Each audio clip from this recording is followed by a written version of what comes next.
네, 그러면 이제부터 중앙대 보겠습니다. 보면 중앙대 전형 방법이 나오죠. 논술 70%에 교과 20%, 비교과 10%. 그다음에 수능 최저 등급이 3학력인데 주의사항으로 먼저 교과를 좀 보겠습니다. 이제 교과가 20% 반영되고요. 그다음에 비교과가 10% 반영됩니다.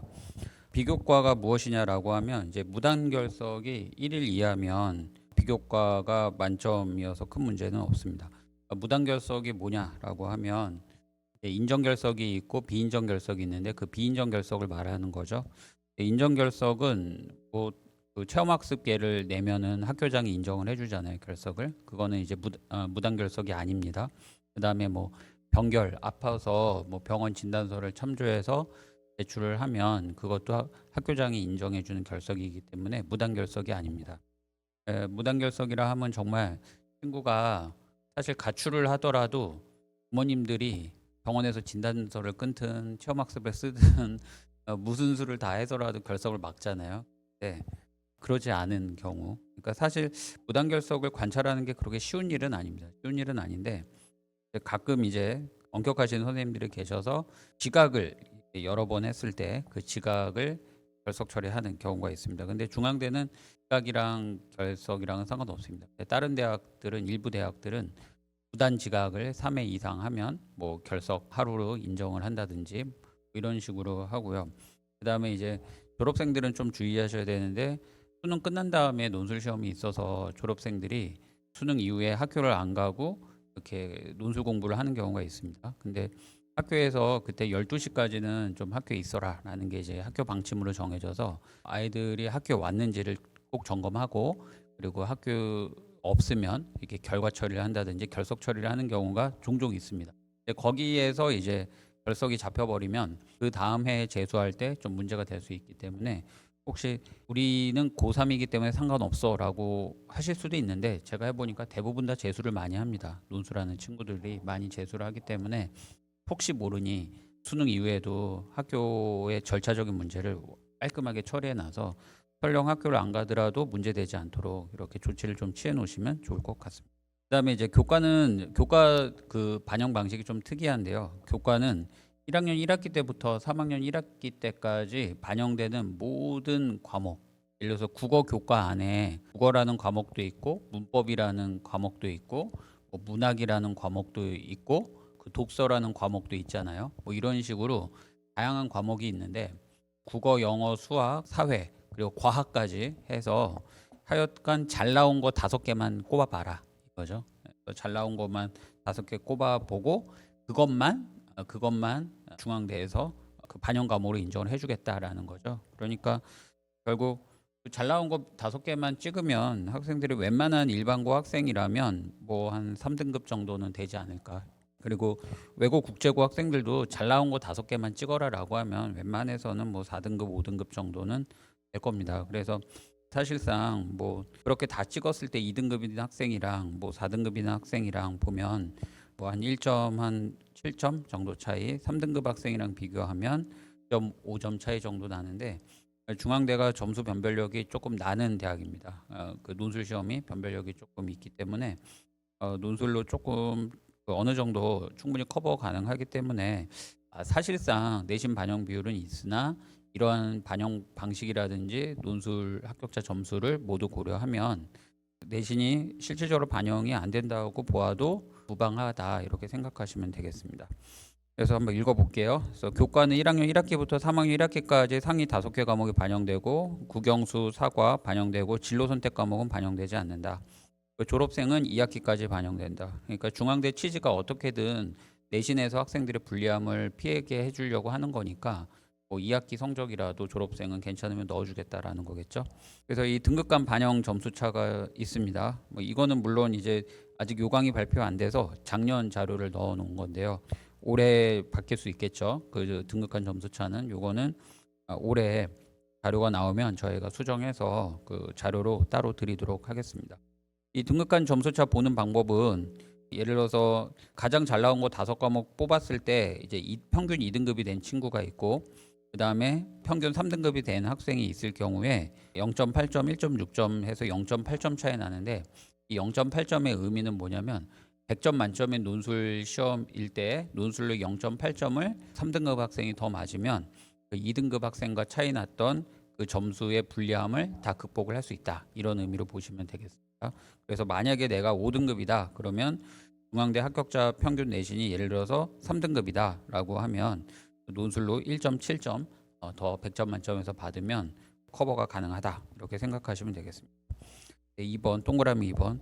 중앙대 논술 합격자 평균 점수는 약 70에서 80점 사이에 분포되어 있고요. 교과 평균 성적은 2.5에서 3.7등급입니다. 이것도 2023학년도 입시 결과죠. 작년에 발표된, 올해 또 발표되면 추가적으로 저희가 고쳐서 넣어 놓겠습니다. 그래서 2023학년도 기준을 고려하면 7등급까지는 뭐 논술로 내가 좀 어느 정도 할 수 있다라고 하면 뭐 7등급까지는 교과 불리함을 보완할 수 있지 않을까 생각이 듭니다. 자, 그다음에 이제 비교 내신인데요. 비교 내신은 뭐냐면 이제 교과 성적을 받은 이제 시간이 좀 오래된 거죠, 학생들이. 그래서 그 교과 성적의 신뢰성을 좀 인정하기가 힘들다라고 할 경우에 그 교과 성적을 다른 방법으로 인정해 주는 방식입니다. 중앙대는 어떤 식으로 하냐면 100명이 논술 시험을 쳤는데 그중에 내가 논술 성적이 4등을 했다. 그러면 이제 4%가 되는 거잖아요. 그러면 이제 1등급으로 인정을 해줘요. 그 다음에 내가 100명 중에 11등을 했다. 그러면 이제 11%가 된 거잖아요. 그러면 2등급으로 인정을 해줍니다. 이런 식으로 내가 받은 그 논술 성적의 석차 백분율을 이제 그 교과 성적 등급화해서 반영을 하기 때문에 비교 내신 대상자가 되면은 다만 0점 몇 점이라도 유리한 게 사실이죠. 왜냐하면 이따가 실질 경쟁률 보겠습니다만은 보통 실질 경쟁률이 아무리 낮아도 7대1, 8대1 이상은 되거든요. 그러면 또는 뭐 20대 1까지 치솟는다라고 하면 어쨌든 20명 중에 1명 들어가야 되니까 20대 1이면 상위 5%가 되는 거고 만약에 7대 1이 되면 내가 합격을 하려면 어쨌든 상위 13% 안에는 들어가야 되잖아요. 그죠? 네, 그렇게 본다면 보통 그 교과 점수가 13% 안에 들어가면 3등급이 될 것이고 5% 안에 들어간다면은 2등급이 되겠죠. 그죠? 네, 그렇기 때문에 중앙대 합격자 평균 성적이 2.5등급에서 3.7등급이면 내가 상위 5% 안에 만약 20대 1이어서 들어간다라고 하면 교과 점수를 다만 소수점 자리라도 가점을 받는 거겠죠. 네, 그래서 비교 내신 대상자가 훨씬 유리하다 중앙대는 이렇게 생각하면 되겠습니다. 그럼 비교 내신 대상자가 누구냐라고 하면 이제 졸업생은 삼수생부터 되겠고요. 그다음에 검정고시, 그다음에 외국고 졸업생 뭐 이런 학생들이 비교 내신 대상자입니다. 예, 그다음에 논술 성적 석차 비율은 제가 아까 설명드린 대로 논술 성적 석차를 비율화해서 그걸로 내신 인정한다는 것입니다. 그다음에 이제 수능 최저 등급 보면 중앙대가 수능 최저 등급이 좀 특이한데 뭐 한번 읽겠습니다. 수능 최저 등급이 세계함 6등급입니다. 단 영어 2등급은 1등급으로 상향 적용해주고 탐구는 한 과목 반영됩니다. 일단 설명을 드리자면 중앙대가 예를 들어서 국어가 있고 수학이 있고 영어가 있고 그다음에 탐구 한 과목이 있고 또 탐구 한 과목이 있다고 칠게요. 그래서 예를 들어서 국어가 3 나오고 수학이 4 나오고 영어가 2 나오고 탐구가 2 나오고 그다음에 3 나왔다 라고 하면 이제 다른 대학이죠. 중앙대를 제외한 다른 대학 중앙대를 제외한 다른 대학은 보통 이런 식으로 합니다. 다른 대학은 잘 나온 거 3개를 뽑죠. 하나 3개네요. 그죠? 잘 나온 거 3개를 뽑으면 2 더하기 2 더하기 3이니까 3합 7이 되는 거죠. 그죠? 근데 이제 중앙대는 다른데 영어가 2인 경우에 이거를 1로 인정을 해줘요. 그래서 3, 1, 2가 돼서 3, 6이 되는 거죠. 그러니까는 영어가 2등급이면 조금 인정이 된다라는 것이고. 그러면 이제 어머님들도 학생들도 이제 비례식이 익숙해져서 그럼 영어가 1등급이면 0등급으로 인정해 주냐라는 건데 그렇진 않아요. 1이에요. 영어가 3이면 이거 2로 인정해 주는 거냐? 그렇지 않아요. 그냥 2만 한 등급 올려주겠고 나머지는 다 똑같다 이렇게 생각하시면 됩니다. 저게 무슨 실효성이 있겠어라고 생각하시는지 모르겠지만 이거 영어 그 1등급이 만만치가 않습니다. 지금 친구들이 영어 1등급이 보통 모의고사에서는 많이 나올 때는 8%까지 나오고 6%까지도 나와요. 재학생 기준으로. 근데 실제 수능 가면은 작년까지 봤을 때 영어 1등급 재학생 기준으로 한 3.6% 이 정도밖에 안 돼요. 그러니까 그 상대평가 1등급이랑 비슷한 거죠. 그래서 영어 1등급이 그 만만치가 않고요. 또 2등급도 만만치가 않은 게 그 영어 강사님한테 제가 그러니까 영어 원장님이죠. 영어학원 원장님한테 좀 여쭤봤어요. 그 영어 문제가 구성이 어떻게 되느냐. 참고로 제가 굉장히 좋아하는 영어학원 원장님 계시는 저희 바로 옆에 영어학원이거든요. 그분한테 제가 여쭤봤더니 예전에 어려운 문제를 이제 3개 정도 냈대요. 3개.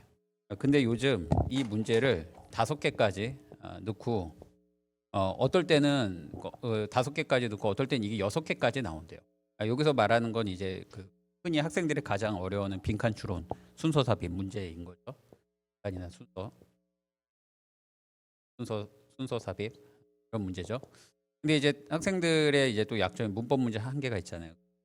그래서 예전에는 뭐 문법 문제 한 개 보낸다 치고 그다음에 한 요 정도 틀려도 이제 네 문제가 되니까 네 문제가 되니까 4개 중에 그래도 한 개 찍어도 하나 맞으면은 뭐 웬만하면 90점 여기서 하나 맞추고 그럼 2개 틀리고 하나 틀리면 91점에서 94점으로 1등급 안착이 됐는데 이렇게 5개를 넣은 다음부터는 이게 쉽지가 않대요. 1등급이 쉽지가 않은 거죠. 그래서 어쩔 땐 이렇게까지 나와버리면 이제 2등급 저지선도 학생들이 위협을 당하는 거죠. 특히나 영어의 최고의 변별력은 시간이죠. 시간. 영어의 최고 변별력은 이제 25분이라는 시간과 45분 이렇게 이게 이제 듣기 시간이고 그다음에 이게 이제 나머지 읽기 풀어야 되는 시간인데 마킹 시간 5분 빼면 이제 40분 남죠. 이 40분 동안 듣기 17개, 독해 27개, 문법 1개.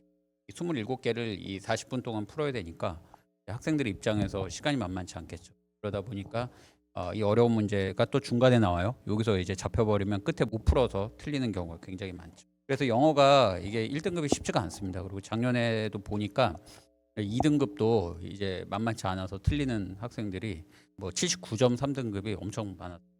평가원이 지금 제가 볼 때 약간 학생들 상대로 장난치는 게 아닌가 하는 생각이 들어요. 그러니까 아주 아깝게 2등급, 그다음에 아주 아깝게 3등급 이렇게 나오는 거죠. 그래서 웬만하면 꼭 저 옆에 학원 가십시오. 왜냐하면 저 학원에서 어떻게 하냐면은 이 듣기 25분 하는 동안 예를 들어서 3개 어려운 게 나오면은 이제 독해 27개 중에서 이제 24개를 애들이 다 풀어버리더라고요. 이거 하면서. 그래서 이제 45분 동안 3문제를 가지고 연락 집중을 하는 거죠. 또는 5개가 나오면 그 20개를 이제 다 풀어버리고 5개 중에 이제 딱 2문제만 애들이 또는 3문제만 애들이 집중하고 2문제 버리는 거죠. 그리고 번호 적은 걸 한 번호 찍는 거죠. 그런 식으로 해서 시간의 부족함을 메우는데 아주 기가 막히죠. 그래서 꼭 가십시오. 옆에. 네, 영어는 무조건 저 옆에 가서 해서 수능 영어 하시면 중앙대 최저는 맞출 수 있지 않을까 싶습니다. 네, 그다음에 이제 수능 최저 등급 계속 볼게요. 네, 양가로 2번에 동그라미 1번.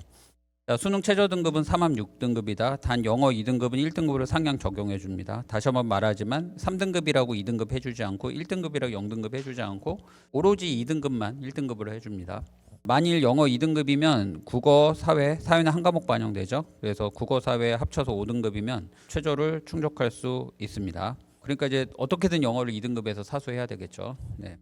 24학년도 실질 경쟁률은 상승할 가능성이 있어요. 그러니까 23학년도 자료를 제가 뒤에 보면 넣어놨는데 24학년도 실질 경쟁률이 조금 상승했지 않았을까? 왜냐하면 24학년도부터 그 영어 2등급을 1등급으로 상향해 줬거든요. 그리고 수능 최저 등이 완화된 점이 그렇습니다. 그다음에 모집 인원은 올해 같은 경우는 감소하지 않았습니다. 그러니까 모집 인원이 올해는 인문계가 한 20명 정도 늘어났습니다. 그래서 모집 인원 감소는 지워주시기 바랍니다. 자, 그다음에 논술은 나중에 기출문제 보고 나서 설명드리겠고요. 기타도 기출문제 보고 나서 설명드리겠습니다. 뒤에 입시 결과로 넘어갈까요? 이 페이지. 네, 입시 결과 보시면 제가 모집이던 25학년도, 24학년도, 23학년도 넣었고요. 그다음에 경쟁률, 형식 경쟁률, 실질 경쟁률 넣어놨습니다. 네, 경제학부를 한번 예를 들어 볼까요? 경제학부가 모집 인원이 변화가 없네요. 그다음에 23학년도 경쟁률은 형식은 52대 1이었는데요. 수능 최저 맞춘 실질 경쟁률은 11대 1 정도 됐죠. 그래서 그 충족률은 몇 퍼센트냐? 그러니까 지원한 학생들 중에서 수능 최저를 몇 퍼센트나 충족시키느냐라는 것이죠. 네, 이게 한 23% 된다. 그럼 실질 경쟁률은 뭐냐라고 하면 수능 최저 충족률하고 추가 합격자까지 다 고려했을 때 실질적으로 경쟁률이 몇 대 1이냐라고 계산해서 넣은 자료입니다. 그래서 실질 경쟁률 란만 쭉 보시면 뭐 경제학부가 한 11대 1, 응용통계가 14대 1, 뭐 광공보가 13대 1, 국제물류가 한 10대 1, 경영학이 한 12대 1, 글로벌 금융이 11대 1, 그죠? 그다음에 국어 국문학이 한 9대 1, 영어 영문학이 15대 1, 독일어 문학이 13대 1, 뭐 프랑스 문학이 11대 1, 그죠?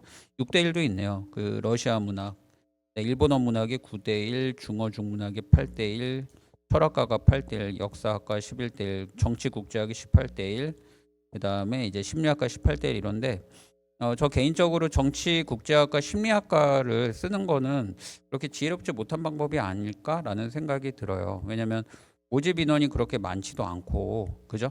네, 그리고 실질 경쟁률은 굉장히 높고 그러다 보니 그냥 차라리 저기 실질 경쟁률 낮은 러시아 문학이나 뭐 이런 데 쓰면은 논술 평균 점수도 낮고, 그죠?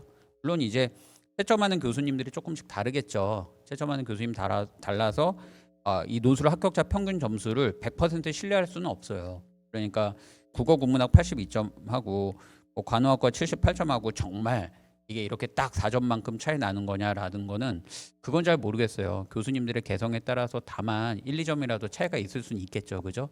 근데 여하튼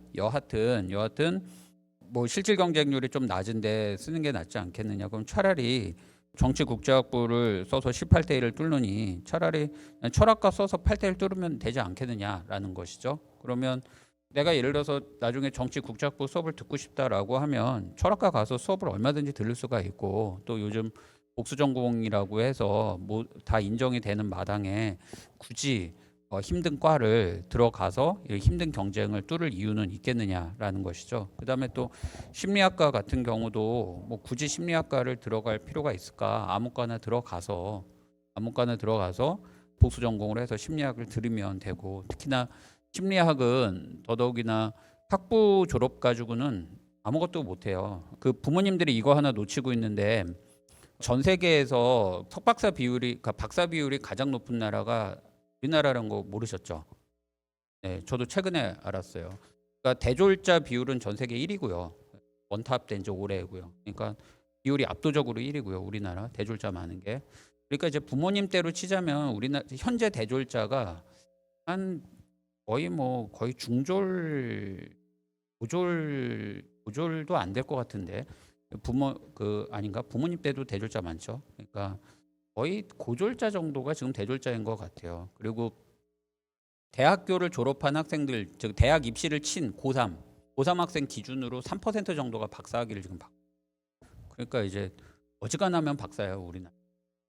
그렇기 때문에 대학교를 잘 가서 그 학교를 졸업했기 때문에 내가 좋은 직장을 잡겠다라고 하는 거는 제가 볼 때 좀 힘든 일이 아닐까라는 생각이 들어요. 그래서 지금은 너무나 전문화된 사회이기 때문에 고등학교 때 진로 체험 이런 거 필요 없고 대학교 가서 빨리 다양한 과목을 들어보고 내가 어느 전공을 해서 석박사까지 가야겠다라는 걸 결정짓고 이제 거기서 이제 석사를 하고 박사를 해야겠죠. 거기서 이제 자기 대학의 석사, 자기 대학의 박사보다는 정말 그 분야의 그 전문가가 우리나라에 있는지, 우리나라에 없으면 외국에 어디에 있는지, 하필 그분이 네덜란드에 계시다라고 하면 이제 열심히 네덜란드어랑 영어랑 준비해가지고 또는 독일어 준비해가지고 네덜란드 가야 되겠죠, 그죠? 네. 또는 그분이 하필 미국에 계신다라고 하면 영어 열심히 해가지고 이제 그 가서 공부를 한 다음에 그랬을 때 이제 본인이 원하는 직장을 잡는 것이지, 뭐 중앙대가 뭐 서열을 보니까 뭐 굉장히 높더라고요. 근데 거기 나왔다고 졸업한다고 해서 지가 원하는 일을 할 수 있느냐라고 하면 또 그런 건 아니죠. 그런 거를 이제 고려한다면 대학을 가는 거 자체는 제가 볼 때는 이제 큰 의미는 없다. 그러니까 어느 과를 가느냐는 큰 의미가 없다. 물론 의대를 안 들어가면 의학 수업을 못 듣게 하고 나중에 의사고시도 못 치게 하니까 의사나 약사는 가야겠죠. 근데 그게 아니라면, 뭐 의사 약사가 아니라면, 예외적으로 건축학과도 그러던데 뭐 의대 약대 건축학과가 아니라면 또는 간호학과까지가 아니라면 그냥 가서 본인이 원하는 공부하면 되지, 굳이 과를 꼭 정치외교과를 이렇게 꼭 쓰는 친구들이 굉장히 많아요. 네, 그래서 상담할 때 좀 애를 먹습니다. 제발 쓰지 마라. 너가 가서 정치 외교학과에서 배우는 거랑 철학과랑 배우는 거랑 별 차이 없다. 다 정치 외교학과도 정치 사상 정도 배우고 또 제일 어려운 과목이 정치 사상이다. 그래서 어쨌든 철학 수업을 들으면 대부분 통하고, 그리고 예를 들어서 뭐 세계 정치, 특히 미국 정치라든지 이런 거를 배우는 거는 이제 나중에 뭐 그냥 복수 전공을 하면 된다. 그러니까 정치 국제학과를 쓰지 마라라고 하는데 꼭 여기를 써가지고 가서 꼭 떨어져 와요. 그죠? 그리고 예비번호 1, 2번 받으면 억울해 죽는 거죠. 그죠? 다른 과 썼으면 붙었을 텐데. 그래서 그런 식으로 이 실질 경쟁률 자료를 잘 참고해서 쓰시면 어떨까라는 생각이 듭니다. 네, 그다음에 또 요즘 미디어 커뮤니케이션도 아주 인기죠. 네, 쭉 내려가 보시면 이제 밑에서 하나, 둘, 셋, 넷 미디어 커뮤니케이션까지 신문방송학과입니다. 네, 신방과인데 이게 자그마치 107대 2예요. 뭐 실질은 그렇게 높지는 않네요. 실질은 11대 1 정도 되는데 형식은 그렇네요. 그리고 이제 미디어 커뮤니케이션 학과 같은 경우는 몇 년 전 자료이긴 한데 고려대 미디어 학과가 굉장히 높거든요. 방송국을 졸업한 그 해에 졸업생이 메이저 방송국에 취업한 게 한 명도 없었다라는 기사를 본 적이 있었어요. 그러니까 왜 그러냐면 이제 그 기자재를 다룰 수 없기 때문에 그렇죠. 중앙대도 그렇게 사정이 좋지는 않다라고 얘기를 들었습니다. 그래서 신방과 이런 데는 기자재를 좀 보고 그 대학에서 실질적으로 내가 방송 및 영상 및 음향 편집을 할 수 있는 실질적인 기술을 나한테 전수해 줄 수 있는 대학인가라는 걸 좀 보고 판단해야 될 것 같은데 요즘 학생들은 그냥 다 서울로 가는 것 같아요. 네. 네, 여하튼 이런 식으로 지금 실질 경쟁률 보시고 참고하시면 될 것 같습니다. 물론 이제 실질 경쟁률은 매년 바뀌는 거죠. 바뀌는 건데 근데 전반적으로 보시면 학생들이 생각하는 거랑 크게 차이가 없을 것 같아요. 뭐 정외과라든지 미디어라든지 이런 데가 좀 요즘 학생들한테 인기가 조금 높은 데고, 의외로 지금 경제 경영 이쪽이 조금 인기가 조금 덜한 것 같죠. 그러니까 오히려 이쪽으로 한번 시도를 해보면 조금 더 합격 가능성을 뭐 높일 수 있지 않을까라는 생각이 듭니다. 네, 그다음에 이제 학과에 대해서 조금 볼게요. 3번. 중앙대 간판학과는 광고 홍보학과로 보입니다. 그래서 가장 전통이 있는 과고, 광고 홍보학은 한번 생각을 해보시는데 인원을 너무 적게 뽑네요. 그죠? 네. 광고 홍보를 보시면 뭐 이제 광고를 어떻게 할 것이냐, 그래서 이제 광고를 이제 분석하는 거로 생각하시면 됩니다. 저희 학원에서 매년 설명회 참석하신 다음에 설명회 참석 경로를 좀 적어주세요라고 말씀을 드리잖아요, 그죠? 그다음에 또 학원 등록하면 어떻게 등록했는지 등록 경로를 알려달라고 하는데 뭐 광고 분석하는 것이다라고 생각하시면 돼요. 그런 식으로 어떻게 사람들이 유입이 됐고 또 전단지를 뿌렸는데 그게 실제로 효과가 있는지 없는지, 또 전단지 뿌렸을 때 어떤 내용의 학생들이 반응하는지, 또 홈페이지에 애들이 몇 명이 나오고 홈페이지에 특별히 어떤 란을 학생들이 집중적으로 보고 학부모들이 보고 뭐 이런 광고 효과 뭐 이런 거 분석하는 거라고 보시면 됩니다. 그러면 이제 가려면 이제 수학을 엄청 잘해야 되겠죠. 네. 광고 분석. 그다음에 이제 뭐 브랜드 관리라든지 뭐 또 기업 홍보 방법이라든지 또 광고 실습이라서 실제로 이제 본인이 광고 해보기 위해서 뭐 프레젠테이션도 제작해보고 그다음에 광고 홍보 문구도 한번 써보고 뭐 이런 거라고 봅니다. 이게 광고 홍보학과입니다. 제 경험에 비춰봤을 때 광고 홍보 특별히 이제 광고 분석 같은 경우는 이제 자신의 노력으로 되는 것 같고요. 그다음에 가장 이제 그 대학에 들어가서 잘 해야 될 게 뭐 광고 카피라이팅 뭐라든지 실질적으로 어떤 광고 효과가 있는지라는 건데 이거는 제가 볼 때 천부적인 것 같아요. 제가 볼 때 천부적인 것 같고요. 그럼 나한테 소질이 있는지 없는지 어떻게 아느냐라고 하면 우스갯소리로 말씀을 드리자면 지하철역에 가가지고 지하철 타고서 한번 아무거나 한번 물건 팔아보세요. 그래서 팔린다라고 하면 제가 볼 땐 광고가 맞고 뭐 그렇지 않다라고 하면 굳이 다른 걸 하셔도 될 것 같습니다. 물론 광고 시장이 크긴 한데 보니까 승자 독식의 사회인 것 같아요, 광고가요. 그다음에 이제 4번 국제물류. 중앙대 국제물류도 두산이 재단으로 들어온 다음에 많이 키웠고요. 이게 원래는 안성에 있었어요. 중앙대가 안성 캠퍼스가 있거든요. 근데 안성에 있었는데 서울로 이제 과를 끌어올렸습니다. 중앙대 국제물류도 괜찮다고 하는데 제가 이제 물류학과를 다 한번 조사를 해봤는데요. 보니까 인하대 아태물류랑요 해양대 물류 시스템 공학과가 굉장히 괜찮더라고요. 그러니까 물류 쪽으로는 인하대 아태물류는 이제 자연계에서 배우는 물류학과, 인문계에서 배우는 물류학과를 다 배우고요. 그다음에 해양대 해양물류 시스템은 이 자연계 이 물류학과에 초점이 맞춰져 있더라고요.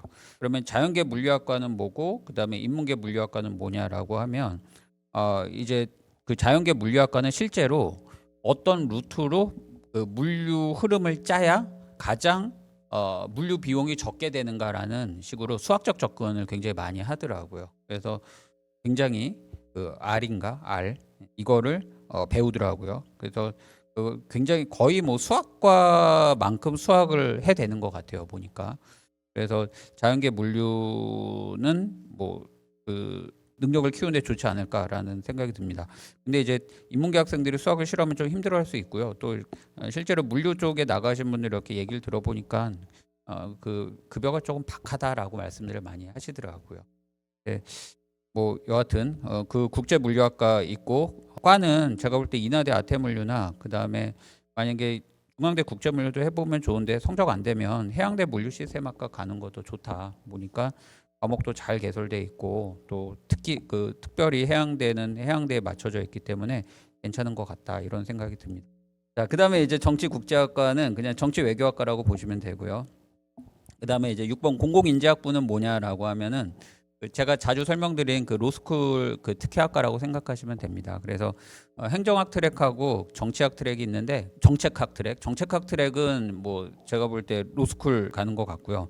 행정학 트랙도 로스쿨과 연관성이 있는데 특별히 이제 PSAT라고 해가지고 이제 과거에는 행정고시 1차 시험이 있었잖아요. 뭐 헌법도 보고 경제학도 보고 역사도 보고 이랬잖아요. 근데 요즘은 그런 시험이 없어지고 이제 PSAT라고 해서 뭐 언어 이해 뭐 상황 판단, 뭐 자료 해석, 뭐 이런 과목들이 있어요. 이제 그거를 시험을 보고 2차에서 이제 뭐 내가 뭐 그 재경직을 갈 거야라고 하면 지금은 이제 기획재정부죠. 기획재정부를 갈 거야라고 하면 뭐 경제학 시험 치고 2차 시험 치고 이러잖아요. 근데 이제 그 1차 시험을 볼 때 그 PSAT가 중요한데 그 공공인재학부 가서 내가 행정고시를 볼 거야라고 하면 행정학 트랙을 들으면 그 학점 자체가 행정학과 1차 시험이라든지 또는 내가 나중에 2차 시험 내가 들어갈 뭐 일반 행정직이든 뭐 또는 뭐 기획재정부든 뭐 이런 식으로 그 시험에 맞춰서 과목을 들을 수 있게 학교에서 잘 과목 배정을 해놨더라고요. 그다음에 정책학 트랙은 이제 로스쿨 가서 배울 선행학습을 시키는 거죠. 그래서 로스쿨 3년 과정 동안 그 법학을 다 할 수가 없죠. 그래서 미리 이제 로스쿨 선행학습을 시키는 거죠. 좀 특이한 점은 그 민사소송법까지 가르쳐 주더라고요. 제가 볼 때는 작정을 하신 것 같아요, 중앙대가. 민사소송법이 조금 어렵고요. 그리고 교수님들이 그렇게 많지도 않아요. 그러니까 민법 교수님들은 많은데 민사소송법 교수님은 그렇게 많지가 않습니다. 이유는 이제 실무 경력이 있어야 돼요. 민사소송법은 실제로 소송을 해봐야 되기 때문에 적어도 변호사 자격증이 있어야 되는데 지금이야 변호사가 많지만 부모님 때만 하더라도 변호사를 그렇게 많이 안 뽑았잖아요. 그러니까는 그 판검사 그 사법시험을 많이 안 뽑았잖아요. 그래서 민사소송법을 전공하신 분들이 그렇게 많지는 않았어요. 그런데 그래서 민사소송법이 실제로 가보면 법학과에 없는 대학도 많아요. 아예 민사소송법 교수님이 없는 경우도 굉장히 많습니다. 저도 부산 지역 법학과를 다 한번 뒤져봤는데 민사소송법은 개설돼 있지만 그 자체 교수님이 없는 대학이 상당수였습니다. 그런 점에서 민사소송법까지 학생들을 공공인재학부에서 가르쳐 준다는 것은 이제 로스쿨에서 조금 능력 있는 가서 경쟁력이 있는 학생들을 좀 키워내겠다라는 취지로 보이고 또 중앙대도 로스쿨이 있는 대학이니까 공공인재학부를 거쳐서 중앙대 로스쿨을 가면 뭐 나쁘지 않겠다라는 생각이 듭니다. 네, 그다음에 이제 7번 도시계획 부동산학과는 도시공학과라고 해서 이과에서 배우기도 하는데요. 그 이과에서는 도시공학이라고 해서 도시 설계, 뭐 사람들의 흐름, 도로를 놨을 때 가장 자원을 적게 쓰는 뭐 이런 식으로 효율적으로 도시를 계획하는 공학적인 관점에서 본다면요. 문과에서 이제 부동산학과죠. 이 부동산학과는 그 부동산의 가치를 평가하는 방법을 배우는 것 같아요. 그래서 뭐 국토 및 이용에 관한 법률을 비롯해서 뭐 부동산 관련 법률이 수십 개가 되잖아요. 그래서 그 법률을 통해서 이 부동산 저 부동산이 실질적으로 어떤 가치를 갖는 것인가라는 평가의 방법을 배우는 거죠. 그래서 눈여겨 보면 좋은데 근데 문제는 뭐냐? 건국대가 가장 유명하긴 해요. 건국대 부동산학과가. 근데 건국대 부동산학과는 수학 문제가 출제가 돼요. 논술 시험에. 근데 중앙대는 수학 문제가 출제가 안 돼요. 출제가 안 되고 그냥 인문 문제만 풀면 됩니다. 그래서 수학을 잘할 자신이 있다라고 하면은 건국대 부동산학과를 쓰시고요. 그다음에 난 수학에 자신이 없다 그러면은 이 중앙대 부동산학과를 쓰시는 것도 나쁘지 않겠다라는 생각이 듭니다. 그다음에 이제 글로벌 금융학과라고 있는데 이 글로벌 금융은 뭐냐라고 하면 그냥 금융학과입니다. 뭐 예를 들어서 뭐 채권이 뭐고 그다음에 선물이 뭐고 뭐 옵션이 뭐고 다양한 이제 금융 상품을 배우고 그런 금융 상품이 어떻게 만들어진 원리를 안다든지 또 여러 가지 금융 상품과의 연계성을 배운다든지 뭐 이런 거라고 보시면 되겠습니다. 자, 넘어가겠습니다. 이제 그 중앙대 문제를 한번 보겠습니다. 중앙대 그 인문사회 문제인데요. 제시문을 한번 보실래요? 가제시문을 한번 보시고 나제시문 그냥 눈으로만 쓱 보십시오. 그렇게 길진 않죠, 그죠? 바사 그죠? 자, 네. 그다음에 차, 차까지 있네요. 네. 근데 이제 문제 3번 그 10페이지 보면 문제 3번 보시면 문제 1번에 보면 제시문 가하고 라 가지고 문제를 만들었고요. 10페이지 문제 2번을 보시면 제시문 라에 나타난 부탄 사람들의 삶의 여유를 제시문 마의 내용을 토대로 평가하고 제시문 라에 언급된 우리에게 필요한 삶의 자세를 제시문 바사를 각각 고려해 서술하시오라고 했으니까 라마 바사 이 4개의 제시문 가지고 문제 2번을 푸는 거죠. 그죠? 그다음에 문제 3번은 아이의 편의점 서비스 공급업체와 제시문 자의 누리소통망의 뉴스 공급자가 이용자에 대해서 대하는 전략의 차이를 기술하고 자의 가짜뉴스에 대처하기 위해서 우리 사회에 필요한 것이 무엇인지 차를 토대로 서술하시오라고 했으니까 차네요. 그죠? 네. 근데 인문 시험을 치겠다라고 하면 문제 1, 2, 3에서 가나 다라 마 사 차 와 제시문 10개네요. 그죠? 제시문 10개 가지고 문제를 풀어야 되고요. 11페이지 한번 보시겠어요? 11페이지는 경영 경제 계열 학생들이 치는 시험 문제예요. 이 시험 문제는 친구들이 1번하고 2번만 풀고 아까 인문 문제 10페이지에 있는 문제 1번하고 2번만 풀고 그러니까 차는 없는 거죠.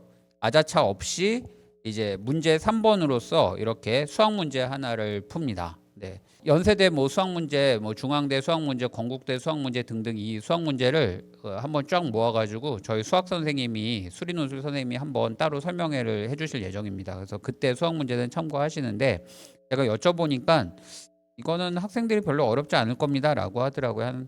한 그 3점짜리 문제 수준은 3점짜리 문제 정도 수준으로 보면 됩니다라고 하더라고요. 어렵진 않다고 합니다.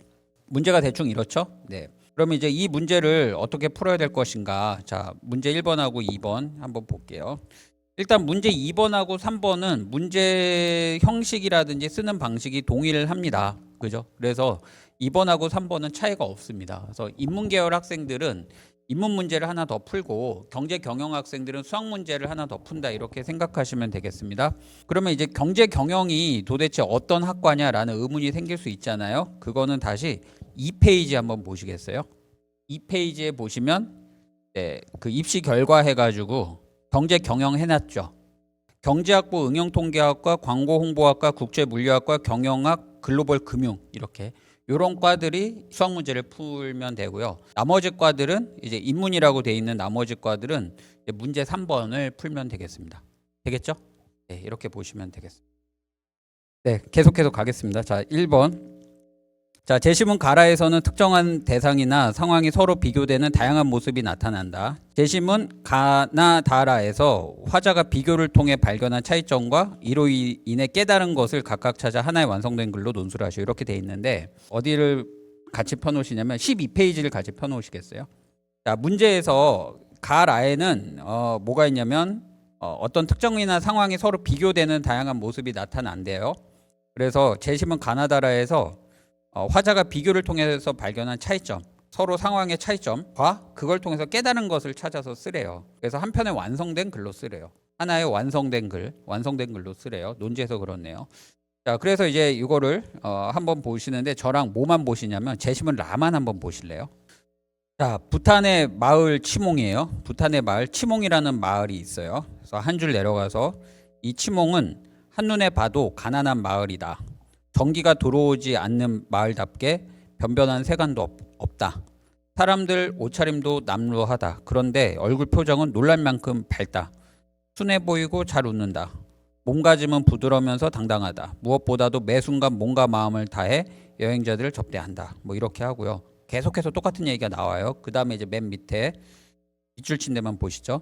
치몽에서는 늘 몸을 바쁘게 움직여야만 한다.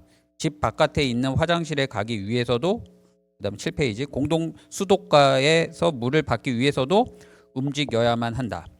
빨래는 당연히 손으로 해야 하고 쌀도 키로 골라야 하며 곡물은 맷돌을 돌려 갈아야 한다. 생활에 필요한 모든 것은 열심히 몸을 써야만 얻을 수 있다. 네. 자, 그다음 맨 밑에 밑줄 친데 부탄에 머무른 20날 내내 부탄은 내게 묻는 것 같았다. 당신은 행복하냐고. 당신에게 행복은 어떤 의미냐고. 34세 여행자의 삶으로 들어선 이후 내 삶이 행복하다고 감사할 일로 가득하다고 믿고 살아왔는데 부탄은 더 깊이 캐묻는다. 여전히 욕심이 너무 많은 것 아니냐고. 행복해지기 위해서는 무엇이 필요할까?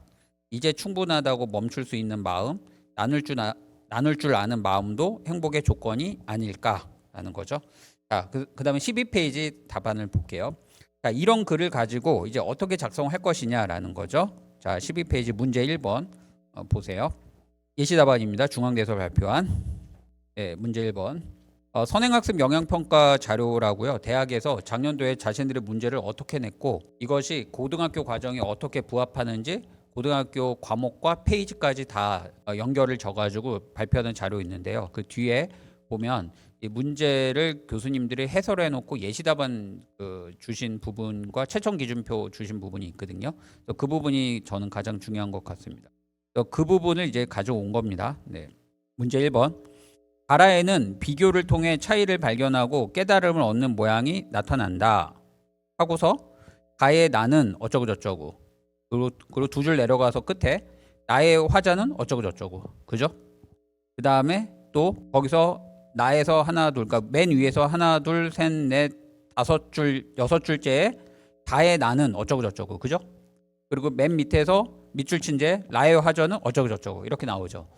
그러니까 결국 가나다라를 아까 말한 그 느낀 점의 차이점하고 깨달은 점을 바탕으로 가나다라를 요약해주면 되는 건데, 근데 첫 번째 문장 좀 이상한 문장이 붙어있죠. 가와 라에는 비교를 통해 차이를 발견하고 깨달음을 얻는 모습이 나타난다라고 해서 사실상 논제 뺏겨서 써놓은 부분이잖아요. 그죠? 네, 각주 1번으로 갈게요. 12페이지 각주 1번. 중앙대는 서론본론 결론 구조로 글을 작성해야 한다. 이 부분이 서론이에요. 지금 밑줄 쳐놓은 거. 이와 같은 구조를 취하면 구성 점수로 1번이 40점 만점이거든요. 40점 만점에서 1에서 3점을 얻을 수 있습니다. 그럼 이거 안 쓰면 3점 날아가는 거예요. 그죠? 자, 그럼 3점이면 몇 점이었죠? 아까 2등급하고 6등급 점수 잡는 점수죠. 그죠? 네. 요거 안 쓰면 날아가는 거예요. 중앙대는 무조건 논제를 뺏겨놓은 부분이 있어야 돼요. 네. 자, 그 다음에 또 맨 밑에 보실래요? 어디를 보시면 되냐면 밑에서 그 문제 1번 예시답안 1번에서 밑줄 친데 밑에서 두 번째 줄 따라서 화자는 보이시나요? 찾으셨죠? 네. 따라서 화자는 그리는 순서, 그림의 상태, 수고로움, 삶의 방식의 차이점을 찾고 이를 통해 실천, 예술성, 생명, 행복의 의미를 깨달았다라고 해서 자 보세요. 차이점 보이시고 의미를 깨달았다 보이시죠? 그 앞에는 뭐냐라는 거죠. 차이점 앞에 그리는 순서, 그림의 상태, 수고로움, 삶의 방식 이 네 가지죠. 즉 제시문 가에서 찾은 차이점을 그리는 순서라는 한 단어로 요약한 거고요. 제시문 나에서 찾은 차이점을 그림의 상태라는 한 단어로 요약한 거고요. 수고로움은 제시문 다, 삶의 방식은 제시문 라에서 찾은 차이점을 한 단어로 요약한 거예요. 되겠죠? 한 단어가 아니라 하나의 표현으로 요약한 겁니다.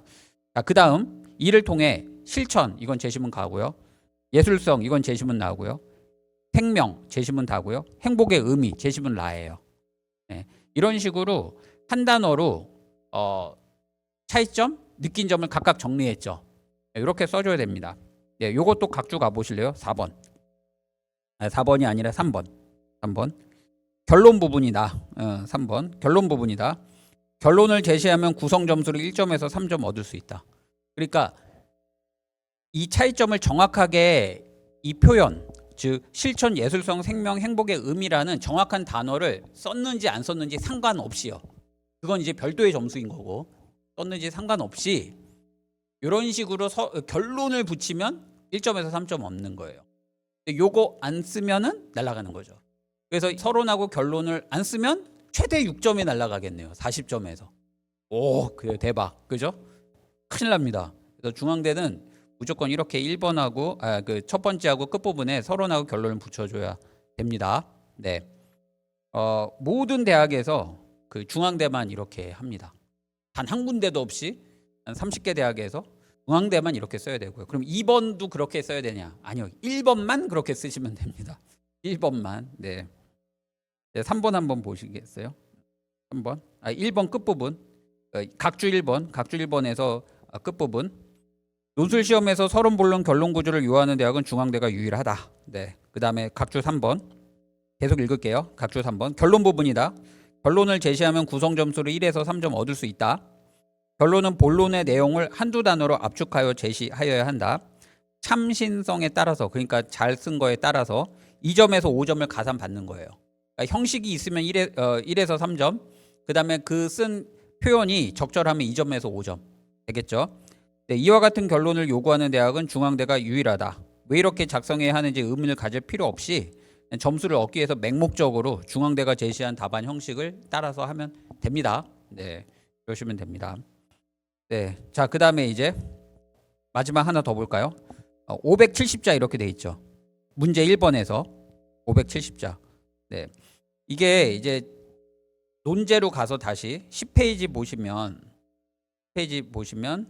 문제 1번에 그 맨 끝에 보면 40점하고 550자에서 570자 이렇게 분량 제한이 주어졌죠. 네, 이 분량 제한 어기면 또 감점이에요. 네, 각주 4번 한번 보실래요? 제한된 글자 수를 위반하면 감점을 해요. 그래서 예를 들어서 550자 쓰라고 했는데 449자 썼다. 그러면은 1점 감점. 네. 그다음에 이제 플러스 마이너스 26자. 그러니까 뭐예요? 524자 또는 596자 이상을 썼다. 그러면 2점 감점이에요. 네. 2점 감점. 그러니까 이제 학생들이 이 중앙대는 1번은 전형적으로 쓸 수 있는 연습을 하셔야 돼요. 그러니까 거의 딱 받았을 때 그냥 기계적으로 서론, 결론, 그 다음에 본론에 있는 거 정확하게 찾고 그리고 그거를 이렇게 글자 수까지 잘 고려를 해야 될 거예요. 그래서 570자다라고 하면은 뭐 서론은 예를 들어서 뭐 한 35자, 결론은 뭐 했을 때 뭐 한 그 100자 이 정도로 딱 생각하고 그다음에 가나 다라를 다 120자 이내에서 끊거나 한 100자 정도에서 끊겠다. 이런 식으로 해서 아주 글자 수까지 계산을 해가지고 정확하게 이렇게 쓰는 연습을 숙달을 시켜야 됩니다. 그래서 한 8개 써보면 됩니다. 한 8번 써보면 학생들이 숙달이 돼가지고 쓰는데 무리가 없겠죠. 그래서 이건 좀 학원에서 도움을 좀 받을 필요가 있지 않을까 싶고요. 8번 써보는데 학원 3시간 수업으로 한 4번 정도의 수업이 필요합니다. 그래서 중앙대를 시험 끝나고 나서 준비하겠습니다라고 하는 친구들이 꽤 많아요. 중앙대 시험이 언제 있냐면 논술 시험이 수능이 둘째 주 목요일 날 있잖아요. 둘째 주 목요일 날 끝난 다음에 뭐 11월 첫 주 토요일, 둘째 주 토요일, 셋째 주 토요일, 넷째 주 토요일 이렇게 있으면 이때 목요일 날 그 수능 시험이 있고 이때 이제 성대라든지 서강대라든지 경희대라든지 뭐 이런 데 시험이 있고요. 그다음에 중앙대가 그 다음 주 토요일 또는 일요일 날 시험이 있어요. 이화여대, 뭐 중대, 한양대, 부산대가 있거든요.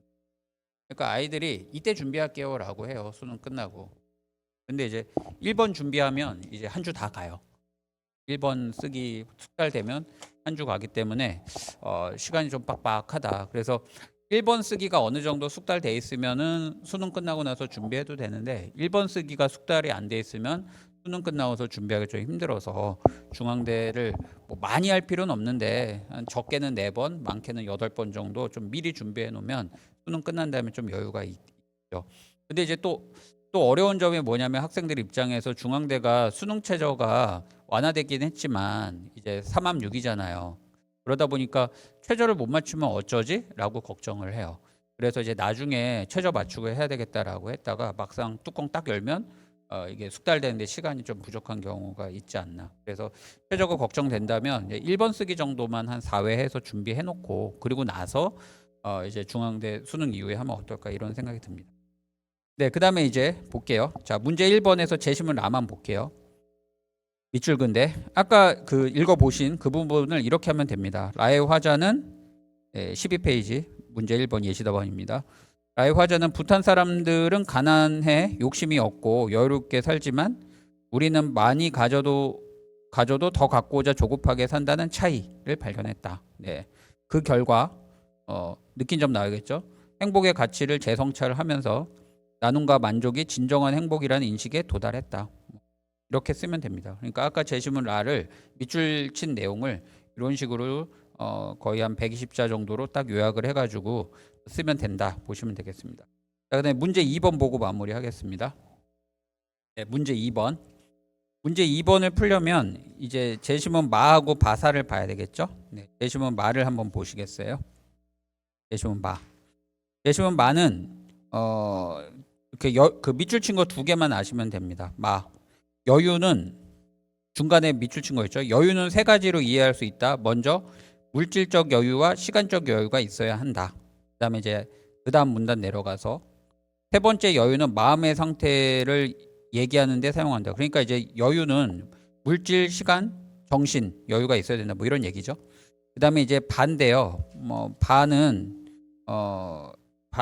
뭐 읽어보셔도 되는데 그냥 제가 설명드릴게요. 뭐냐면 파리에 있는 정신과 의사가 행복이 무엇인가 찾아 나섰는데 그래서 이제 그 아시아에 있는 수도승한테 간 거죠. 수도승한테 가가지고 어떻게 해야 행복합니까? 뭐 이렇게 막 말을 해서 이제 서양인답게 굉장히 논리적이고 분석적으로 말했더니 그 수도승이 씩 웃으면서 일로 와보세요라고 해서 이제 아주 멋진 대자연의 광활한 장면을 보여준 거죠.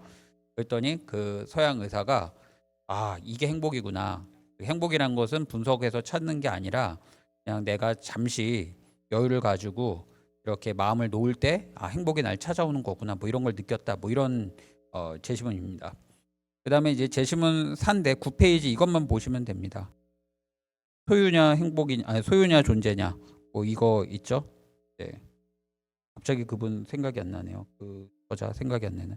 소유냐 존재냐 뭐 그 정신과 의사죠. 의사분이 쓰신 그 책의 한 부분을 요약한 것 같은데요. 9페이지 맨 위에 보면 존재 양식이란 어떤 것을 소유하지 않고 또 소유하려고 갈망하지도 않으면서 살아있는 것을 즐거워하고 자기의 재능을 생산적으로 사용하여 세계와 하나가 되는 삶의 양식을 말한다. 그 다음에 그 밑에 내려가 보면 밑줄 친데 존재 양식의 삶에는 자기가 소유하고 있는 것을 잃어버릴지도 모르는 위험에서 오는 걱정과 불안함이 있다. 나는 존재하는 나이며 내가 소유하고 있는 것이 내가 아니기 때문에 아무도 나의 안정감과 주체성을 빼앗거나 위협할 수 없다. 소유는 사용으로서 감소되는 반면 존재는 실천하면서 성장한다. 즉 이분이 말하시는 것은 이제 소유 중심의 삶의 방식과 존재 중심의 삶의 방식이 있는데 소유는 계속해서 가지려고 하고 그래서 이게 없어질까봐 불안해하고 그래서 불행하다 이런 거고 존재라는 것은 그게 아니라 그냥 내 자체가 존재하고 있는 자체에 만족하고 즐거워하면 되지 않겠느냐라는 게 이제 존재 중심의 삶의 방식입니다. 자, 문제 2번을 볼게요. 10페이지. 네. 제시문 라에 나타난 부탄 사람들의 삶의 여유를 제시문 마의 내용을 토대로 평가하래요. 그럼 마에서 아까 뭐죠? 삶의 여유는 시간적, 물질적, 정신적 행복이 있어야 된다라는 여유가 있어야 된다라는 거죠.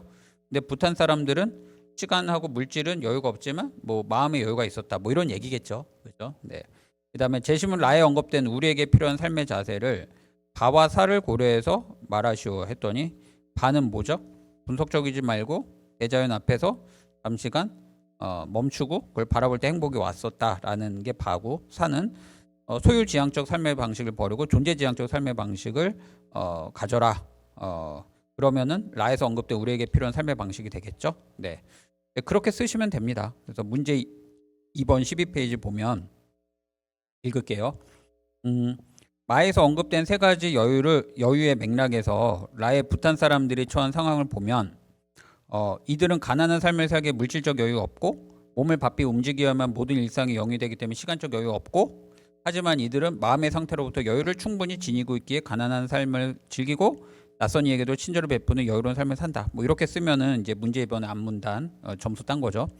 따라서 이들의 삶의 여유는 객관적인 측정할 수 있는 물질적 시간적 여유보다 마음의 여유가 중요하다는 것을 보여준다는 점에서 의미가 있다고 평가할 수 있다. 뭐 이런 것이고, 한편 바에서는 잠시 멈추고 세상의 아름다움을 바라보는 시간을 갖는 것이 중요하다고 말한다. 이를 활용하여 라의 우리에게 필요한 삶의 자세는 바의 노승처럼 지금의 순간 자체에 집중해 근원적인 행복감을 느낄 수 있는 여유로운 마음가짐을 할 수 있다. 또한 사에서 언급한 존재 양식의 삶도 필요하다.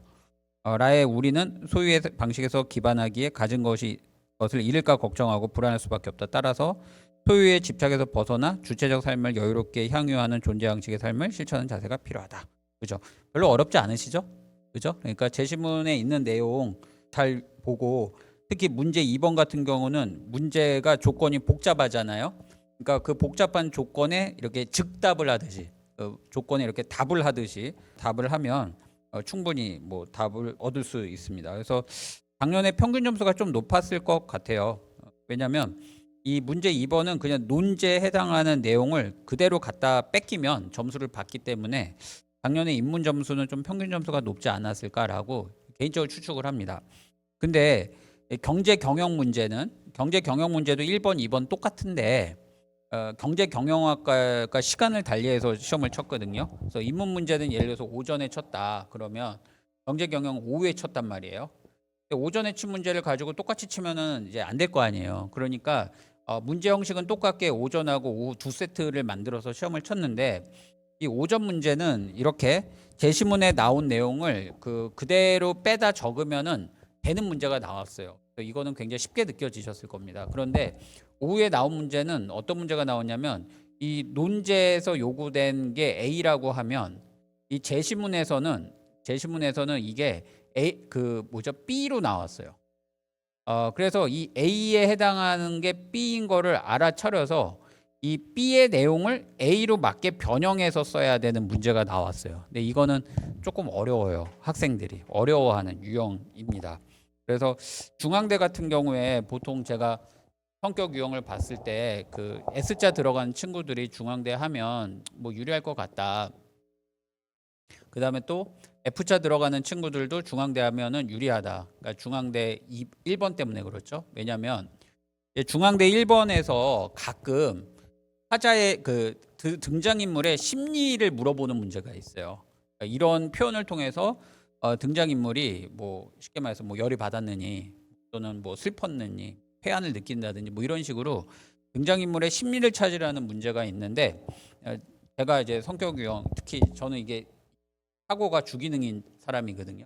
이런 사람은 이거 굉장히 힘들어합니다. 그러니까 쉽게 말해서 남의 감정 상태에 1도 관심도 없고요. 그리고 잘 몰라요. 그 사람들이 말해주지 않는 이상.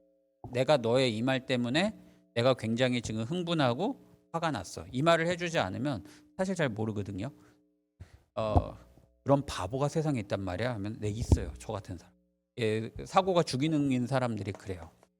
그런데 부기능만 돼도 그러지 않은데, 제가 사고가 주기능해서 ISTP라든지 INTP라든지 ESTJ라든지 또 뭐 ENTJ 이런 사고가 주기능인 사람들은 감정을 잘 몰라요. 그래서 저도 중앙대 1번 문제 그런 심리를 묘사하는 문제를 풀 때 조금 어려워요.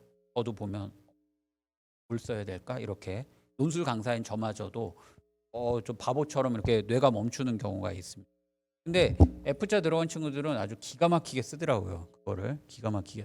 그래서 중앙대 1번은 뭐 S하고 F자 들어간 학생들이 괜찮은 것 같고요. 근데 이제 중앙대 2번 같은 경우는 작년처럼 이 인문 문제 같은 경우는 이런 친구들도 쉽게 했는데, 이런 식으로 표현이 서로 다른데 이거하고 이거의 연결성을 찾아야 되는 연관성을 찾아야 되는 경우는 이거는 압도적으로 직관학생이 유리하죠. 근데 중앙대가 이런 문제 잘 안 나오거든요. 잘 안 나와서 중앙대는 그냥 이런 친구들 ST나 SF 특히 S자하고 F자 들어간 친구들이 하면 좋겠다라고 생각했고 또 그 전에 합격한 학생들 이렇게 성향을 보면 대부분 이런 성향이 적지 않았어요. 적지 않았는데 근데 작년에 그 경영에서 이런 문제가 나와서 그런지 작년에 이런 친구가 가서 붙었더라고요. 이제 1번에서 감정을 묻는 문제가 아니었고요. 2번에서 이게 조금 두드러져서 그런지 작년에는 좀 예외적으로 직관이 발생하는 학생이 가서 붙었지 않았을까? 뭐 이런 생각을 합니다. 네. 자, 이런 식으로 중앙대 문제가 있습니다. 그러면 다시 1페이지 넘어오시면 1페이지에 3번 볼게요. 3번. 네. 정리하는 겸해서 3번. 자, 3번의 동그라미 1번 1페이지. 학생들은 120분 동안 세 문제를 풀어야 한다. 1번과 2번은 공통 문항이다. 경제 경영의 경우 3번 문항에서 수학이 출제되고 수학 상위 4등급 학생이라면 충분히 풀 수 있다. 그 외의 학과는 언어 논술이 출제된다. 네. 중앙대 1번은 논제에서 제시한 두 가지 조건에 맞춰서 문학 제시문 4개를 정리하는 문제이다. 제시한 조건에 해당하는 내용을 찾고 그 내용을 한두 단어로 압축해야 한다. 이걸 결론에서 써야 된다는 거죠. 이를 학생들이 가장 어려워한다. 네. 그 다음에 등장인물의 심리를 파악해야 하는 경우가 있고 T형의 학생들이 심리 파악에 어려움을 보이기도 한다. 네. 그 다음에 중앙대 2번. 인문의 3번 문제도 2번하고 동일합니다. 중앙대 2번은 논제에서 다양한 조건이 주어지고 조건에 맞춰서 답을 하면 큰 어려움이 없는 문제입니다. 영역 전위적 사고를 요하는 문제가 출제되기도 하는데 영역 전위적 사고는 작년에 경영과 같이 서로 다른 그 표현을 연관성을 찾는 걸 말하는 거겠죠. 자, 그다음에 4번 기타. 논술 시험은 수능 시험 다음 주 일요일에 있습니다. 그래서 수능 이후 한 주 동안 준비를 하겠다는 학생들이 있지만 주의가 필요합니다. 중앙대 1번 쓰기에 3시간 강의 4회 수업이 필요하니까 1번 쓰기 훈련이 된 학생이라면 수능 이후에 준비를 해도 무방하지 않을까 싶습니다. 네, 그 다음에 이제 13페이지에 합격자 후기 한번 읽어보고 마무리하도록 하겠습니다. 작년에 센텀여고 학생이었고 그 다음에 국제물류학과 합격한 학생이네요. 자, 뭐라고 제가 질문했냐면 네, 논술을 시작해야 된 계기나 주변에서 논술하면 많이 말렸을 텐데 논술 전형에 도전하는 동기가 뭐냐라고 물었어요. 그랬더니 그 밑줄 친 데 좀 보시죠. 네, 선생님들께서는 논술 전형은 버리는 카드라며 말리셨죠. 네, 말리셨지만 네, 이 친구는 맨 위에서 두 번째 줄 보면 과목이 7에서 9등급까지 아주 들쭉날쭉한 성적이었죠. 그러니까 1, 2등급도 있는데 막 자기가 안 하는 건 7에서 9등급까지 있었으니까 문제는 7, 8, 9가 있으면 이제 종합전형에서 성실성에서 아주 그냥 거버려요. 성실성이 안 좋은 친구다라고 판단하기 때문에 이 친구는 이제 종합전형도 안 되고 교과전형도 좀 가기가 힘든 친구였었던 거죠. 그러면 이제 그럼 의구심이 드는 거죠. 그러면 논술전형 버리는 카드인데 그냥 논술전형 안 하면 그럼 이 친구는 도대체 뭘 해야 되는 거지? 라는 생각이 드는 거죠. 근데 일단 논술은 무조건 알리고부터 보세요. 이게 너무 안타까운 현실이죠 지금. 네. 밑에서 하나 둘 셋 넷째 줄. 선생님들께서는 논술 전형을 버리는 카드라면 말리셨지만 높은 수능 최저 등급을 요구하거나 인문수리 문항이 포함된 학교의 논술 전형의 경우는 실질 경쟁률이 많이 낮아진다는 점을 알고 수능 최저 등급이 높고 인문수리 문항이 포함된 학교의 논술 전형 위주로 6군데를 지원했습니다. 제가 볼 때 아주 똑똑한 친구죠. 그죠? 네. 자, 그다음에 두 번째, 수능 공부와 논술 수업을 병행하면서 심리적으로 실질적으로 부담 또는 불편을 느끼지 않았나요? 네, 보면 밑줄 친 데 볼게요. 수능 공부만 하다가 일주일에 한 번씩 수능과는 다른 방식으로 글을 읽고 사고하고 글 쓰는 시간이 저에게는 리프레시 말인가죠? 뭐 재충전되는 시간이었습니다. 흥미로운 제시문을 만나는 날에는 수능 공부를 지쳐버린 애를 달래주는 것 같기도 했고요. 그러니까 이 친구는 이런 논술 문제 자체를 좋아했었던 것 같아요. 그러니까 본인하고 잘 맞았던 것 같습니다. 근데 우리 아이는 그러냐? 그건 모르는 거죠. 어떤 아이는 논술 문제 보면 토 나올 것 같아요. 이런 친구도 있어요. 그래서 그거는 뭐 학생마다 다른 거겠죠. 자, 그다음에 두 줄 더 내려와서 밑줄 친 거.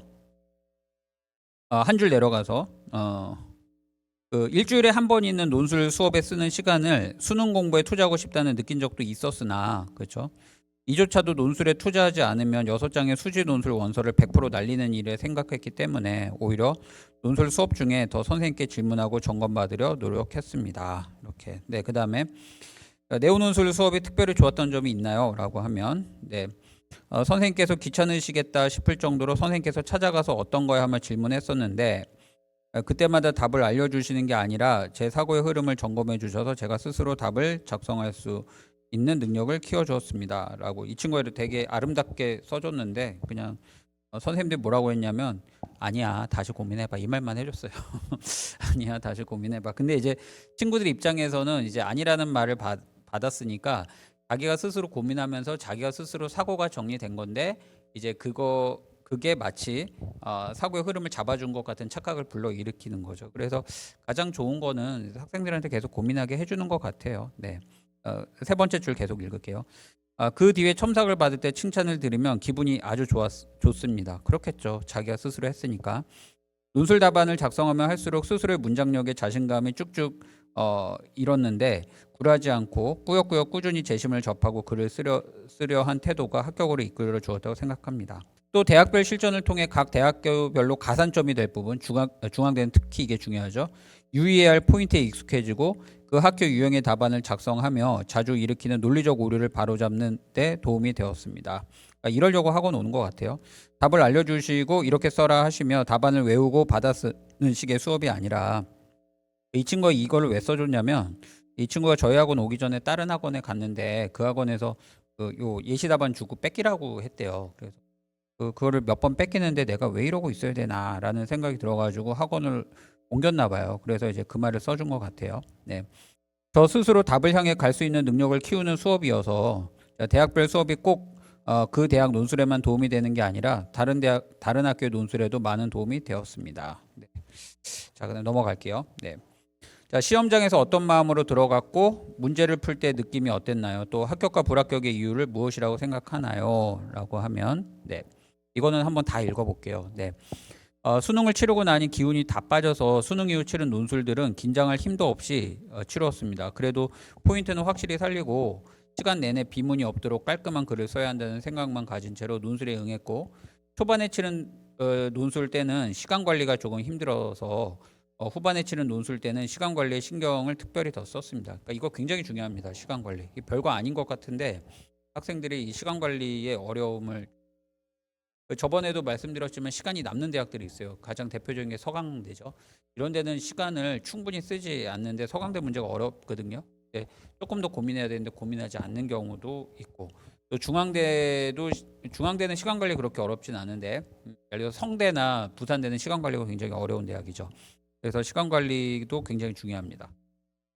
자, 그다음 계속 읽을게요. 먼저 시험을 본 논술에서는 완벽한 답안에 욕심을 냈던 것이 흠이 아니었을까 생각합니다. 네, 이것도 친구가 굉장히 중요한 말을 해줬는데요. 학생들이 뭘 생각하냐면 남보다 더 잘 써야 된다라는 과욕을 부리고 자꾸 글을 쓰는 경우가 많아요. 그러다 보면 그냥 빤히 있는 정보를 못 읽는 경우가 굉장히, 그러니까 제시문에 있는 정보를 가지고 그냥 빼다 베끼면 되거든요. 근데 뭔가 요게 더 숨겨진 뜻이 있을 거야 뭐 이러고서 너무 고민하다가 정작 기본적인 뜻을 놓치고 와서 떨어지는 경우가 너무너무 많아요. 그래서 친구들한테 계속 얘기하는 게, 그냥 잘 쓰려고 하지 말고 그냥 기본 점수 다 받아라. 근데 기본 점수 다 받으면 90점이 넘게 돼 있어요. 그런데 그 이상 점수를 더 받으려고 하는 거는 학생들의 논술을 오해하고 있는 거죠. 그러니까 논술을 글을 잘 쓰는 사람이 붙는다라고 착각을 하는 거예요. 논술은 그냥 그 대학교 형식에 맞춰서 형식 점수, 서론 결론 써서 형식 점수 받고, 그 다음에 써야 될 말 써서 점수 받으면 붙는 시험인데, 뭔가 논술은 글을 잘 쓰는 시험이다라고 생각하고 이렇게 오바를 하는 경우가 굉장히 많아요. 굉장히 많습니다. 이게 굉장히 안타까운데 이 친구도 이제 그랬다는 거죠. 네. 계속 읽을게요. 중앙대학교 논술 시험을 마지막으로 응시했었는데 이때 정신적으로나 육체적으로나 많이 지쳤던 터라 힘을 빼고 편안한 마음으로 답을 작성했었습니다. 그 결과 이전에 작성했던 글보다 자연스럽고 논리적인 답안을 작성할 수 있었던 것 같습니다. 네. 그다음에 지원한 학교 및 학과를 선택한 특별한 이유가 있나요? 보면 인문계열 중 최저학력 기준이 가장 높은 학교나 학과로만 골라서 지원했습니다. 그러니까 이 친구는 수능 최저에 자신이 있었나 보죠. 네. 또 인문수리 문항이 있는 학교나 학과는 학생들이 수리 문항의 존재에 겁을 먹고 기피하는 경향이 있다고 들었습니다. 실제로 그렇죠.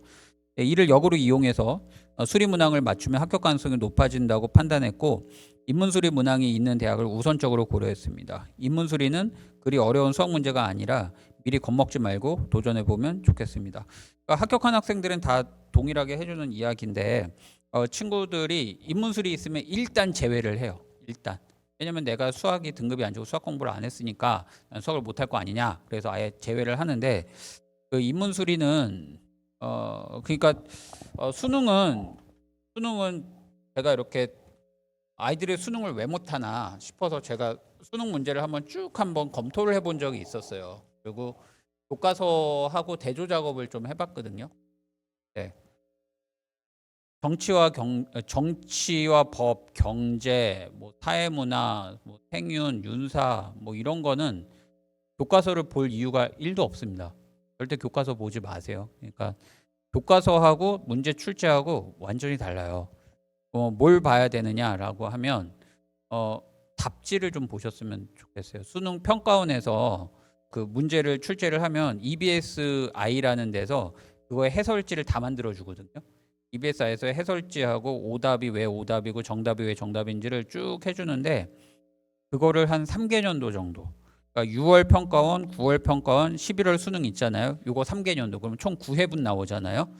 그 9회분 정답지를 EBSI 가면 다 출력이 돼요. 또 그걸 다 출력해가지고 그거가 또 위에 주제까지 다 표현해 줬어요. 주제까지. 뭐 예를 들어서 맥킨타이어, 뭐 또 더귤리, 뭐 아리스토텔레스 이런 식으로 다 똑같은 말이잖아요. 그러면 그 주제별로 그 답안을 오리는 거죠. 오려서 그냥 노트에 붙이는 거죠. 더귤리, 뭐 아리스토텔레스, 맥킨타이어 하면 그거에 해당하는 제목에 답 해설을 다 붙이는 거죠. 그래서 저는 그거 한 10번 읽을 것 같아요. 그렇게 10번 읽으면 해봤자 아주 얇은 책이 되거든요.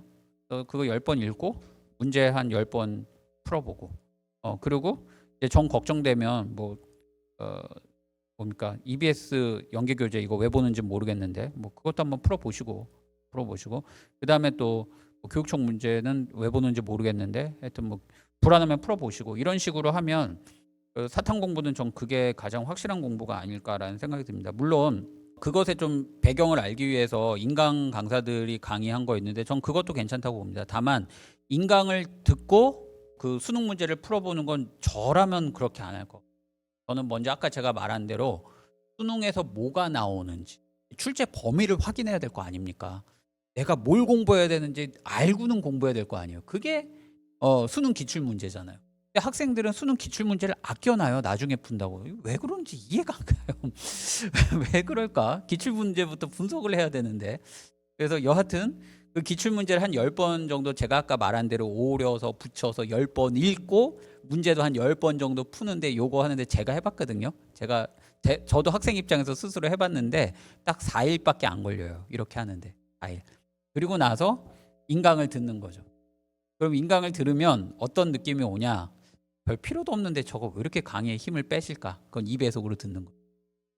저거 진짜 중요한데 나도 볼 때 이해 안 됐던 부분인데 강의 잘하시네. 그거는 이제 1배속 내지는 메모도 좀 해가면서 집중해서 듣는 거. 그 다음 또 들었더니 저거는 시험에 나오긴 하는데 너무 쉬운 거라서 설명 필요 없어. 2배속 넘어가고 이러면 인강이 예를 들어서 한 20강에서 24강 돼 있더라도 그거 다 듣는데 바짝 보면 한 3일이면 4일이면 봐요. 이제 친구들이 그 인강을 처음부터 끝까지 완강하는 게 40%밖에 안 된다고 해요. 인강 그 회사에서 준 통계에 의하면. 왜 그러냐면 계속 한강 그거를 신주단지 모시듯이 듣다 보니까 지치는 거죠. 그래서 그러지 않았으면 좋겠습니다. 그런데 수학은 제가 분석을 해봤는데 교과서를 봐야 되겠더라고요. 수학은 교과서가 참 잘 만들어진 것 같더라고요. 수학 교과서가 그 기본 수학도 있고 공통수학인가요? 공통수학이 있고 그다음에 수원이 있고 수투가 있고 그다음에 확률통계가 있잖아요. 저는 확통을 그렇게 하지 말라고 하는데 뭐 친구들이 확통한다니까 그렇다 칩시다. 그러면 여기에 개념들이 쭉쭉쭉쭉 다 나오는데요. 다 나와요. 다 있는데 수능에서 다 나와요. 기본 수학은 출제 범위는 아닌데 수원, 수투, 확통의 내용을 이해하려면 이걸 알아야 돼요. 모르면 이거 안 됩니다. 다 알아야 돼요. 몽창 다 알아야 돼요. 몽창 하나도 빠짐없이. 어려운 문제를 푸는 게 중요한 게 아니라 여기 나온 모든 개념들이 무엇을 의미하는지 다 알고 있어야 돼요. 딱 다. 그러니까 이제 정재승이라는 수학 강사가 그때 그러더라고요. 어떻게 1등급 받아요 했더니 중학교 1학년부터 고등학교 3학년까지 나오는 모든 수학 개념을 다 알고 있으면 만점을 받습니다. 이러시더라고요. 그래서 그게 뭔 말인가 했는데 저도 보니까 그분의 말이 이해가 가더라고요. 그냥 아주 고난도 문제를 풀 정도로 이 개념을 알고 있어라 그게 아니고요. 그냥 다 알고 있으면 돼요. 그러니까 예를 들어서 하다못해 최소 공배수가 뭔지, 최소 공약수가 뭔지, 무리수가 뭔지, 유리수가 뭔지, 뭐 이런 식으로 거기 용어들 있잖아요. 그거를 그냥 다 알고 있으면 돼요. 다 알면 수능은 돼요. 근데 이제 그러다 보니 시간이 많이 걸리겠죠. 근데 친구들은 이거를 다 알려고 하는 게 아니라 그냥 그 개념에 나온 공식을 가지고 문제 유형화된 걸 자꾸 풀려고 하더라고요. 그러니까 시간도 많이 걸리고 효율도 별로 없고. 근데 거기 나온 개념이 뭔지를 중심으로 보면 이렇게 시간이 오래 안 걸리는데 그 개념이 뭔지를 알기 위해서 문제를 푸는 건데 친구들은 개념을 뭔지 모르는 상태에서 이 문제는 이렇게 푸는 거야 라고 집중해서 풀더라고요. 그러니까 이제 계속 틀리는 거죠. 그래서 좀 안타깝죠. 그래서 수능은 다 알아야 돼요. 다 알아야 돼요. 근데 논술은 나오는 게 그냥 정해져 있어요. 확통해서 표준 편차가 대값이 몇 개 딱 정해져 있어요. 수2에서도 뭐 최대값 2차 함수의 최대값이 뭐 3차 함수까지는 안 나오는데 뭐 그래도 3차 함수의 최대값 2차 함수의 최대값 뭐 이런 식으로 딱딱 정해져 있어요. 그러니까 몇 개 챕터만. 그래서 그것만 하면 되기 때문에 별로 할 게 없어요. 그 인문수리는. 그러니까 수능 수학을 못한다. 그거는 이해가 가요. 왜냐면 양이 많기 때문에 시간이 없을 수 있겠구나. 근데 논술에서 물어보는 인문수리를 모른다. 이거는 지금 해도 될 텐데 뭐 이런 생각이 드는 거죠. 조금 안쓰럽습니다. 네, 이 정도로 중앙대 마무리하겠습니다. 이화여대는 다음 시간에 하겠습니다. 이거